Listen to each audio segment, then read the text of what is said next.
Sejak tahun 1659, Pulau Faisans telah bolak-balik berganti negara lebih dari 700 kali selama lebih dari 350 tahun.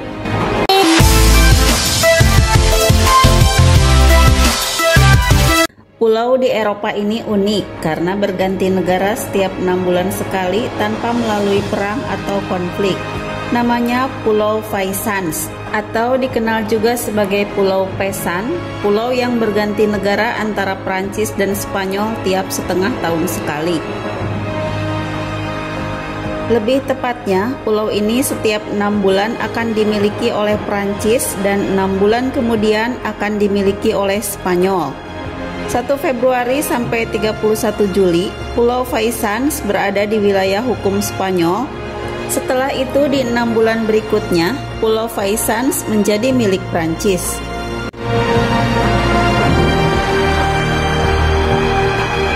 Penyerahan ini terus berlangsung secara bergantian setiap 6 bulan sekali selama lebih dari 350 tahun. Loh, kok bisa ya? Ternyata di baliknya ada sejarah panjang yang pernah terjadi. Namun sebelum dilanjut, mohon dukungannya dengan cara like, share, dan subscribe. Tekan tombol lonceng agar tidak ketinggalan video selanjutnya. Pulau Faisans terletak di tengah sungai Bidasoa yang membelah Prancis dan Spanyol. Di Hendaye, sebuah kota di sebelah barat daya Prancis yang menandai perbatasan dengan Irun, Spanyol.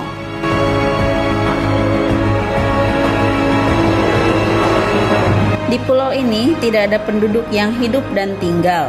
Di Pulau Faisans hanya terdapat sebuah monumen tua untuk memberi penghormatan kepada peristiwa sejarah pada tahun 1659. Semua bermula pada tahun 1659. Kala itu Prancis dan Spanyol yang masih berbentuk monarki tengah berproses menuju perdamaian usai keduanya terlibat perang selama 30 tahun.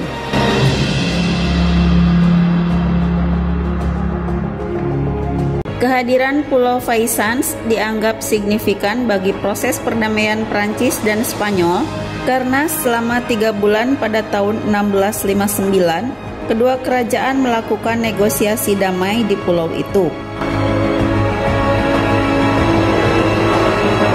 Alasan memilih Pulau Faisans sebagai lokasi perundingan sejatinya cukup sederhana karena dianggap netral, mengingat lokasinya tepat di perbatasan kedua kerajaan. Selain netral, posisi pulau itu dianggap strategis karena kedua sisi pulau sama-sama terhubung dengan daratan utama kerajaan Prancis dan Spanyol. Maka, jika proses perundingan berlangsung alot atau kisruh, pasukan kedua kerajaan yang menunggu di tepian dapat saling menyerbu satu sama lain. Beruntungnya, proses negosiasi damai berujung pada hasil yang positif.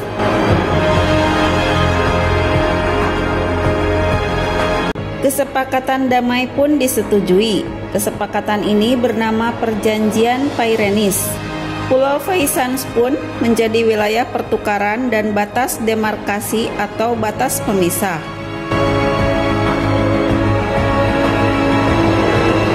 Perjanjian kedua negara diikat dalam pernikahan kerajaan antara Raja Prancis Louis XIV dan putri dari Raja Spanyol Philip IV.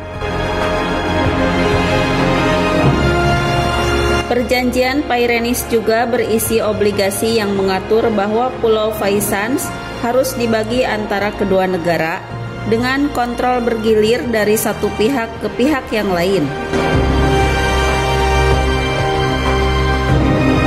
Disepakati selama 6 bulan dalam setahun dari tanggal 1 Februari sampai 31 Juli, pulau itu di bawah kendali Spanyol dan untuk 6 bulan berikutnya giliran Prancis. Hingga sekarang, ketetapan tanggal dapat bergeser seiring tahun, namun periode kendali tetap sama.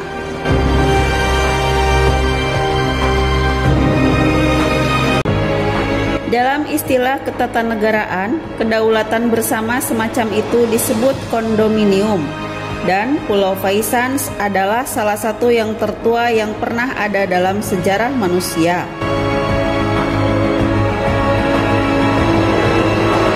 Berdasarkan tata kelola pemerintahan modern, pulau itu kini berada di bawah komando Angkatan Laut Spanyol di San Sebastian serta Angkatan Laut Prancis di Bayonne.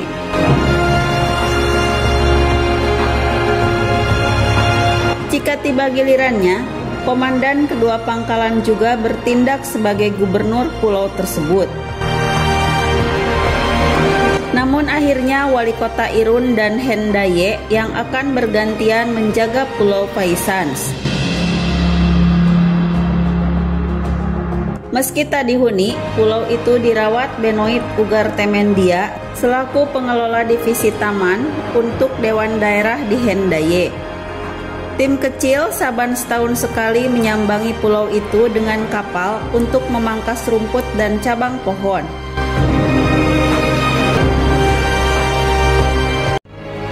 Kondisi Pulau Faisans telah terkikis dan kehilangan hampir setengah dari ukuran awalnya selama berabad-abad. Penyebabnya adalah salju yang meleleh turun dari Pyrenees dan masuk ke sungai. Meski demikian, Prancis dan Spanyol tidak ingin menghabiskan uang untuk membangun pertahanan di pulau itu. Sejak tahun 1659, Pulau Faisans telah bolak-balik berganti negara lebih dari 700 kali dan sampai hari ini tetap merupakan simbol perdamaian dan netralitas yang kuat.